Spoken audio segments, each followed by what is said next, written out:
You get more unintended grief by pretending you're fine. And a lot of guys do this, right? They don't allow themselves to feel the feelings that they need to feel in order to get over things. And so they try to bottle that up. They pretend they're fine. Everything's okay. Nah, everything's fine. I'll get over it, right? But they're not fine. And emotions don't just go away. If you try to bottle it up, it actually manifests in more negative areas in your life. Okay, it sort of leaks out as with a short temper, irritability, or passive aggressive behavior. I'm that guy. I'm the guy who, if things are really bothering me, my temper is very short, and I usually have a very short fuse, and I have very little patience for nonsense. And I end up like blowing up at people that I don't intend to do that to. And it makes the problem worse. And then I come across as some jerk, but that's just because I'm bottling up something that needs to be expressed somehow. There's healthy ways to do it. Like in this space, we talk about having some form of emotional control. Emotional control doesn't mean suppression, but that's what a lot of you guys are doing. You're trying to suppress these emotions that need to come out in some form. Okay. What we talk about in this space when it comes to emotional control is understanding there's a time and a place for certain things. A great place is in the car alone, screaming at the top of your lungs, right? Getting that anger out, like calling her an effing or whatever if you have to, okay? Going to the gym. If your gym has a heavy bag, laying into the heavy bag is a great place for it. Lifting up heavy things and putting them down is a great place to channel that anger and grief, right? You're able to express it in a healthy manner. Okay. I'll tell you this, and this isn't just like anytime I bring up the Wolfpack guys, one, I always keep them anonymous, but two, anytime I bring this up for the podcast, it's because other guys are going through it.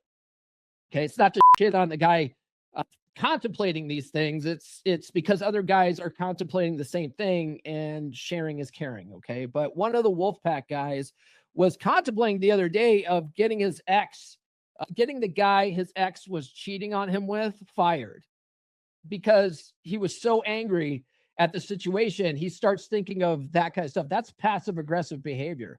And it will do nothing to fix the situation. It actually won't make you feel better. You know, you might think it will. You're like, yeah, screw that guy. I really showed him. But it doesn't change the fact that she still dumped you and cheated on you with this guy. All right. Now you just ruined another guy's life that, honestly, it was your ex that was the terrible one for betraying you. This guy was just being a guy, right? You don't even know this guy from Adam. So why are you trying to punish this guy? She's the one that's the evil one. If anybody should be punished, it's her.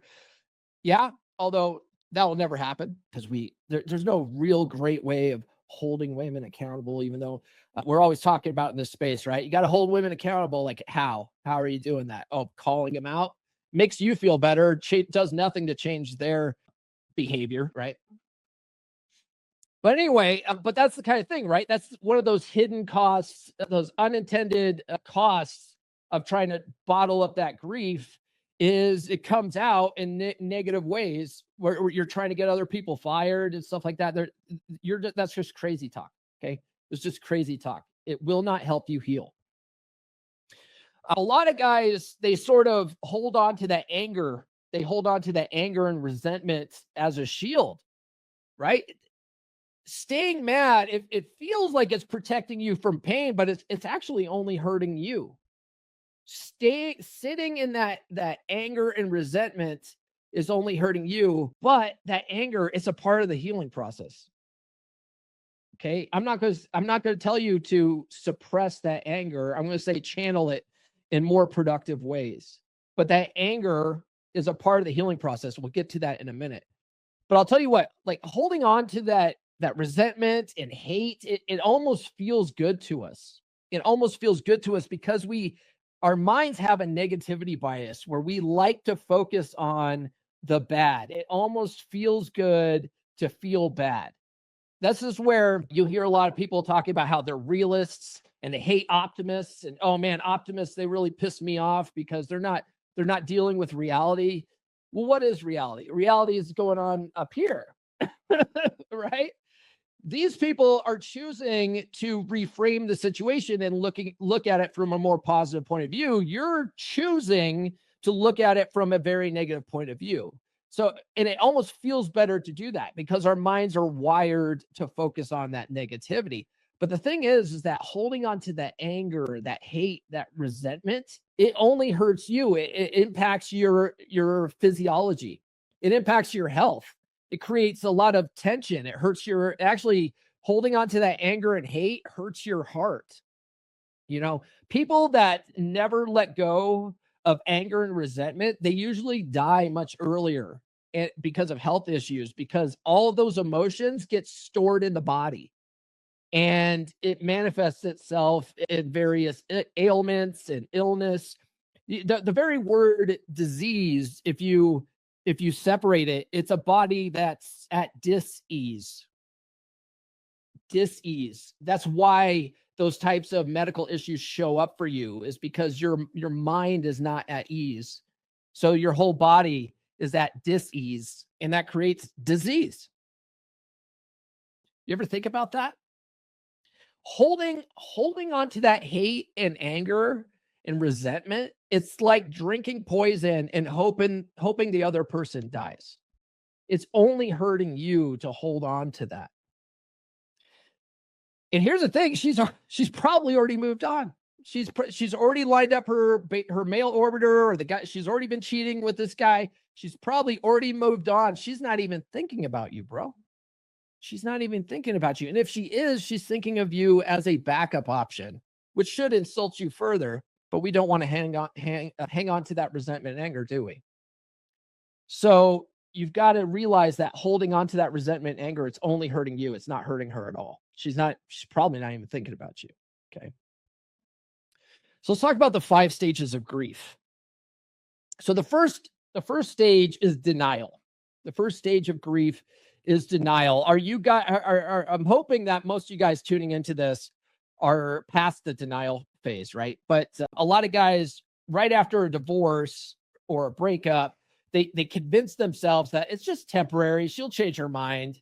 And that might have happened in the past too. Maybe you guys have had a somewhat rocky relationship this whole time, and she says like, we're breaking up, or you get mad and you say, hey, we're breaking up. And then you guys end up making up later anyway. And so you think she'll get over it. She'll come back around.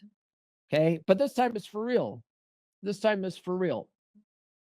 And besides, why would you want to go back into a relationship where it's constantly like that anyway, where you're just constantly threatening, breaking up with each other? That doesn't sound like a very healthy relationship, does it? But that's where a lot of guys are. They're in denial. They're like, this isn't real. This isn't real. Like, she'll come back around. She'll call me in a couple days. And then when she doesn't, then, that starts building up a lot of anxiety, because you're like thinking about things in the future and you're hoping it shows up this way. And then when it doesn't, it starts creating anxiety for you, right? That's the first stage, denial. Then comes anger, right? Frustration aimed at her, yourself, or the world for how it ended. How many of you are beating yourself? Drop a 1 in the chat if after a breakup, maybe you're doing it right now, maybe you've done it in the past, where you are pissed at her for doing this to you. Maybe she cheated on you. You're pissed at her for it, or you're blaming yourself and you're just like, man, I was such a beta. Paul, I read Paul's book on She's Made You Weak, and I realized, I fell for that betatization process. Look, you can't beat yourself up for this stuff, because most of us were never taught this stuff. We learned our relationship habits from our parents. No one ever sat down and handed us a book. It's the reason why I wrote my first book, which is like everything I wish I knew when I was 18, because a lot of my problems in life would have been solved if I knew this stuff at 18. But the thing is, when I was 18, I wouldn't have read it, because when you're 18, you think you fucking know everything already, right? That's the problem with that kind of information. You're not ready for it yet. That's the thing with the red pill. The red pill is triage. This is why you can't go and red pill your friends. Like, you can see your friends going through this pain and you want to help them out of it. And you want to talk them and tell them, or talk to them and say, hey, this is how women operate, man. Don't you see it? Don't you see?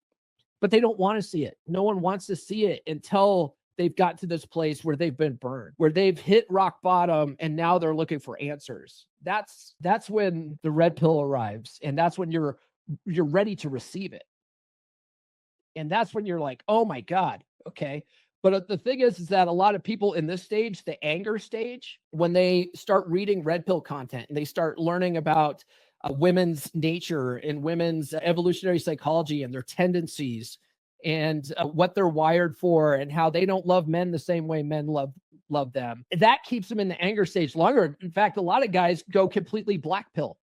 A lot of guys go completely MGTOW black pill at this phase, and they never get out of this phase. Like those guys, they're just living lives of denial and misery, and they don't even have to. And it's because they've learned what women's nature really is, and it's not evil. Okay, this is all just their sexual strategy in life, and it's very what's the word adversarial to our sexual strategy. But the thing is that men and women our differences are designed to complement each other. So it can work if you understand how it's supposed to work or how it was designed to work, and then you operate within the rules of the game. It works great. But the thing is about black pill guys is they can't let go of the blue pill fantasy of unconditional love and fairy tale endings and all this kind of stuff. And so when they learn that women really aren't built that way, they're like, oh, well, why even try? Okay, this is bullshit. It doesn't fit the narrative I was brought up with. Why even, the juice isn't worth the squeeze or whatever. And they never get past this anger stage. I'm inviting you to experience the anger stage, but don't stay in the anger stage. Okay. There's life after this is so much better. It's so much infinitely better. I don't know if I can describe it, but you might not be in a mental headspace right now because you're in so much pain to understand that. So for now, if you're in the anger stage and you're really pissed at her, I would say feel it.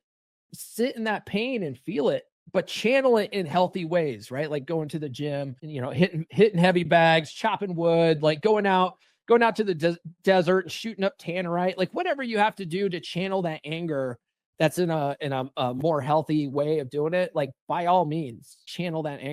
New episodes every Monday, Wednesday, and Friday. Subscribe now.